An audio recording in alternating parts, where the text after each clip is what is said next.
Hello Peninsula! Sammy J here, or as I am known on some of the boards in the Ansett Hall, mainly scribbled in my own handwriting, Samuel Jonathan McMillan.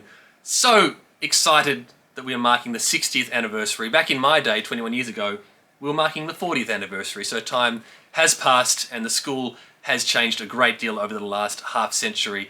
It was some of my most formative times, of course, being at Peninsula. Two moments I want to look back on right now. First of all, the introduction of girls, 1995, huge year. There were some girls in the year above us, but it happened to be about May 1995 when a boy by the name of George walked into the changing room after a sports class. So I was already pretty vulnerable at this point. And he said, guys, I just heard Mr. McConkey saying girls are coming here. And we discovered that there'd been a breakaway group from Toorak College of about 7 or 8 girls who had petitioned the school to come and start a breakaway class.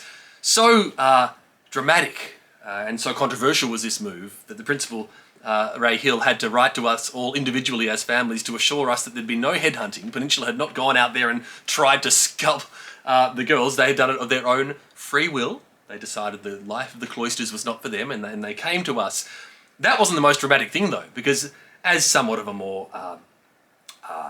feminine type, of course, I was desperate to get into the class with the girls, and this became like the Noah's Ark of the school. It was a dramatic month. We basically had to petition, we had to lobby, we had to say why we belonged in this special new class, and so I worked hard, mainly by writing poems and songs and really displaying my feminine side, and it was a very good day when I discovered I was one of the 10 or 11 boys who was then to join that class with Mr. Douglas and some wonderful students, wonderful boys, wonderful girls.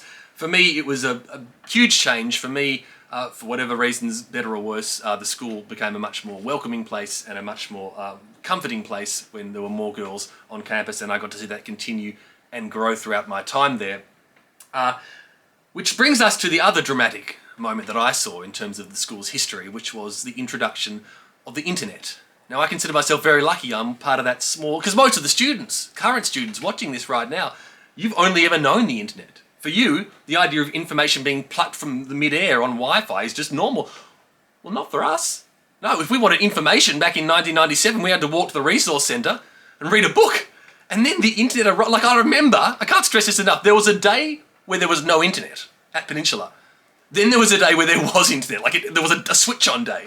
And when that happened, to go on the internet, we had to go and borrow a modem, a little dongle from the resource centre, and then we'd plug it into our laptop, and then we'd wait 47 minutes to download one image of Gillian Anderson from the X-Files. It was good times. It was great times. But it was obviously a huge shift. And to think, had we gone through a pandemic back then, it would have been a far more miserable experience than what it's been, because the internet has clearly changed the entire world, and for all the bad that it's good, it's also brought a lot of great things as well, like the ability to connect remotely, or in my case, the ability to talk to you even though I can't be there in person. That were two specific moments. I finished up in 2001, just as the millennium was dawning, and having completed my time at Peninsula with, well, not just good memories, but some of the best memories of my life, because for me, it was the arts, it was drama room, it was the musicals. They are the moments that shaped not just my interests and loves, but really who I am, what I do for a job. It goes right to the soul, my time at Peninsula. It will remain times that I cherish completely. I love visiting back at the school when I can, seeing the extra, whatever the 12th, 100th building that has now been built, and good on you because it's looking stunning, at least from the highway when I drive past. I hope you have a wonderful celebration today. Here's to the next 10 years, the next 10 years after that, and indeed for those of us who might just be able to make it, if I check my heart rate, the 100th celebration as well. Have a wonderful celebration. Quod bonum tenente.